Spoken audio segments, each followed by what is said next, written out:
Studies YouTube channel में आपका हार्दिक स्वागत है। इसमें बात करेंगे सिंधु सभ्यता कला।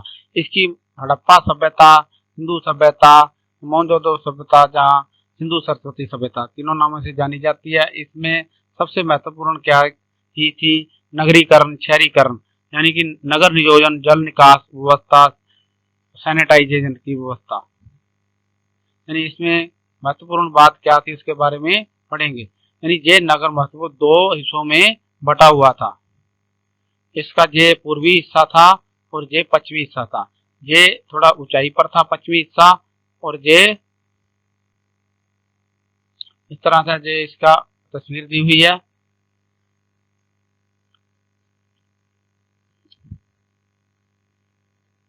और ये पश्चिमी टीला थोड़ी ऊंचाई पर था, और ये नगर की बसावट है। ये पश्चिमी टीला, ये पूर्वी टीला। पूर्वी टीला जहाँ आम जनमानस रहता था, बड़ी जनसंख्या रहती थी, आम लोग रहते थे। ये थोड़ा ऊंचाई पर बना हुआ था।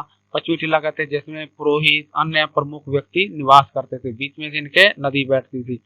ये चारों तरफ इसकी विशेषता थी, परकोटे से बंद था। ये इसके चारों तरफ चार द्वारी थी, और ये थोड़ा सा नीचा था और बाढ़ से प्रभावित होता था। ये बाढ़ से कम प्रभावित होता था। अब इसमें पढ़ते हैं, यानी कि नगर नियोजन कितना प्रमुख है। जो आज के स्मार्ट सिटी की जो कल्पना की गई है वो साकार होती है। 5,000 वर्ष पूर्व भारत का अर्बनाइजेशन, शहरीकरण किस प्रकार हुआ। प्रत्येक नगर ऊंचे चबूतरे की गड़ी पर बना हुआ था, और नीचे समतल वाले को नगर भाग कहते थे। यानी कि ये वाला गड़ी है और ये नीचे वाला भाग नगर भाग है, पूर्वी भाग। गढ़ में राजा, पुरोहित, अन्य प्रमुख व्यक्तियों का निवास था। मोटी दीवार का प्रकोटा होता था। प्रकोटे की दीवार काफी चौड़ी होती थी। नीचे समतल पर नगर बसा रहता था, जिसे पूर्वी टीला ये कहा गया है। नगर में एक दूसरे को समकोण पर काटती हुई चौड़ी सड़कें थी। इस प्रकार चौड़ी एक वर्ग समकोण पर, जो आजकल हमारे जहाँ स्मार्ट सिटी के अंदर सेक्टरों में व्यवस्था होती है, बिल्कुल सेक्टरों जैसे, मॉडर्न सेक्टरों जैसे चौड़ी सड़कें होती, जिनकी चौड़ाई 9 फीट होती थी। एक सड़क 4 फीट की होती थी, जो सामान्यतः राजमार्ग होता था। गली 22 मीटर तक होती थी। कालीबंगा की सड़कें 1.8, 3.5 और 54 व 72 मीटर चौड़ी होती थी। राजमार्ग की तरफ बड़ी ईंटों की का अनुपात, आकृति का अनुपात 1:2:4, यानी कि 1/2, 1 और 2/4 की होती थी। सामान्य ईंटें 70x15x30 इंच की होती थी, यानी बड़ी काफी होती। परकोटे के लिए ईंटें थोड़ी छोटी होती थी, 10x20x40, यानी जो परकोटा चारों तरफ बना हुआ पश्चिमी टीला, उनके लिए ईंटें पक्की है और अंदर की कच्ची है। नालियों में पानी की उचित व्यवस्था थी। अब इसके पढ़ते हैं, जैसे घर कैसे किस प्रकार बने हुए थे। ये ऊपर घर वालों की बनाई दिखाई दे रही है। ये हमें जो चित्र प्राप्त हुआ है आज के नेट से, ये देखो 4 द्वारी है, बीच में कुआं है। यानी कि प्रत्येक घर कैसा होता था, प्रत्येक घर में 3 या 4 जैसी, ये पहले इसका मुख्य गली है, और गली के अंदर एक जो मुख्य दरवाजे के जस्ट सामने मुख्य की एक दीवार होती थी। यानी कि आदमी सीधा प्रवेश नहीं कर सकता, देख सकता आंगन में क्या होता है, जैसे इधर से जाएगा या इधर से जाएगा। इस मुख्य दरवाजे से प्रवेश करने पर आंगन आता था। आंगन के एक साइड कुआं बना, स्नानागार और रसोई, और जहाँ 3-4 कमरे बने हुए थे। 1, 2, 3, 4 कक्ष बने होते, जहाँ सीढ़ी सामान्यतः सीढ़ी लगी होती थी। इस प्रकार एक पूरे नगर पूरा नियोजन करके घर बनाया जाता था, और जहाँ से इनके नाली से पानी की ड्रेनेज की व्यवस्था थी। जो नालियां बाहर की मुख्य गली से जुड़ी हुई थी, गली में भी बाहर सड़क पे पानी की व्यवस्था थी। सामान्यतः घर में 3 या 4 कक्ष, स्नानागार, शौचालय, पाठशाला, कुआं होता था। कुआं जस्ट जहाँ आंगन में बना होता था, जहाँ कुआं बना हुआ है। प्रत्येक घर में जल निकासी के लिए नालियों का प्रबंध था। प्राचीन सभ्यता में जल निकास की जितनी सुंदर व्यवस्था सिंधु सरस्वती सभ्यता में थी, उतनी विश्व में कहीं भी नहीं मिलती। घरों में पानी की निकास नलियों से होता था। नलियां गंदे पानी को नगर से बाहर पहुंचाती थी। बड़ी नालियां ढकी होती, यानी कि जो सड़क के किनारे गली में जो नालियां थी वो ढकी होती थी बड़े बड़े पत्थरों से। नालियों को जोड़ने को प्लास्टर की मिट्टी, जिस्म चूने का प्रयोग करते थे। सड़कों की नालियों में मेन होल, तरमोखे भी मिले हैं। नालियों के बीच में से चैम्बर, शोषगत भी थे, जिसकी सफाई कूड़ा करकट निकाला जा सकता हो। ये कितनी सुंदर घरों में व्यवस्था थी, टाउन प्लानिंग। आगे बढ़ते हैं, जहाँ मोहनजोदड़ो के अंदर विशाल स्नानागार मिला है। ये स्नानागार का चित्र है, कितना स्नानागार है बना हुआ है, जहाँ किस पर्पज के लिए था, सार्वजनिक स्नान के लिए जो काम में लिया जाता था। मोहनजोदड़ो स्नानागार मोहनजोदड़ो में यह महत्वपूर्ण भवन है जिसका आकार 29 बाई 23 8 फीट है, यानी कि 8 फीट गहराई है और 39 चौड़ा है और लंबाई उसकी 23 है, यानी कि 39 लंबाई है और 23 चौड़ा और 8 फीट गहरा है। इसमें ईंटों की सीढ़ियां हैं, जब आपको सीढ़ियां दिखाई दे रही हैं चित्र में।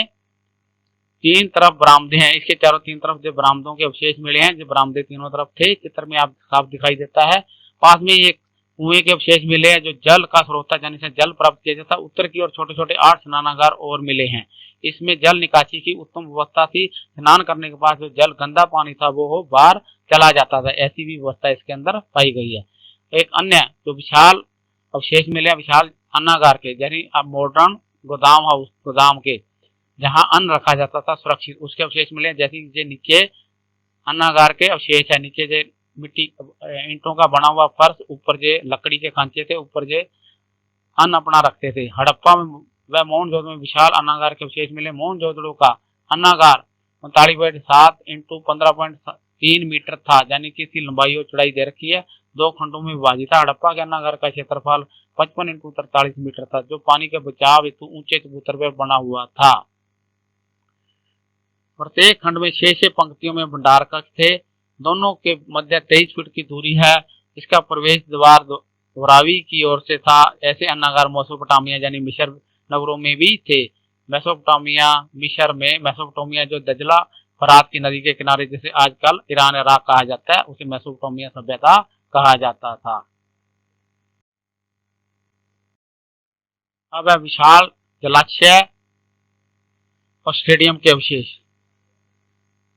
विशाल जे चित्र में दिखाया गया है विशाल जलाशय धोलावीरा के उत्खनन में, गुजरात के अंदर धोलावीरा उत्खनन में 16 छोटे बड़े जलाशय प्राप्त हुए हैं, जहां पानी का संग्रह किया जाता था और पानी के संग्रह से खेती व पीने के काम में लिया जाता, जिससे हमें तत्कालीन जल संग्रह की व्यवस्था की जानकारी प्राप्त होती है। दुर्ग के दक्षिण में शिला को काटकर 55 इंटू 11.4 इंटू 4 मीटर का जलाशय प्रमुख है। इसके अलावा धोलावीरा से विशाल स्टेडियम के प्रमाण भी रहे। खेल कूद के लिए जो विशाल स्टेडियम, उसके प्रमाण मिले। जो स्टेडियम बनाया गया नीचे चित्र में दिखाई देता है।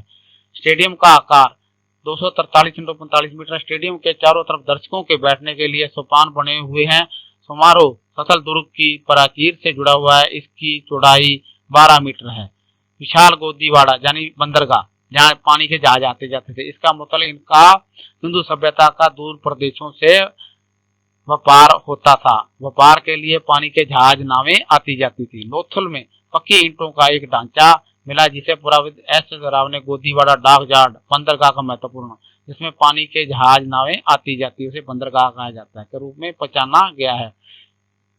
इसकी गहराई 33 मीटर है। ऊपरी द्वार में 12 मीटर चौड़ा प्रवेश द्वार है, जिससे जहाज आते थे। प्रवेश द्वार बागवा नदी, उसमें ये जो बंदरगाह था बागवा नदी के तट पर स्थित था, जुड़ा हुआ था। इसमें गोदी में पानी आता था। राव लिखते हैं कि लोथल की गोदी फिनिश रोम की गोदियों से कहीं अधिक विकसित थी, प्राचीन थी।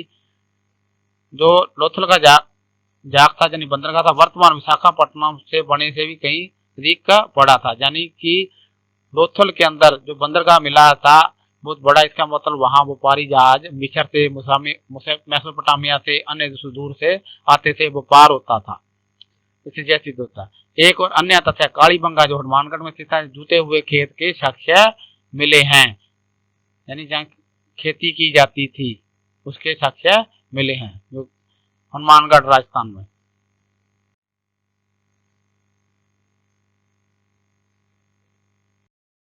वीडियो देखने के लिए बहुत बहुत धन्यवाद। Please subscribe history YouTube channel, ताकि आने वाली वीडियो का नोटिफिकेशन मिल सके।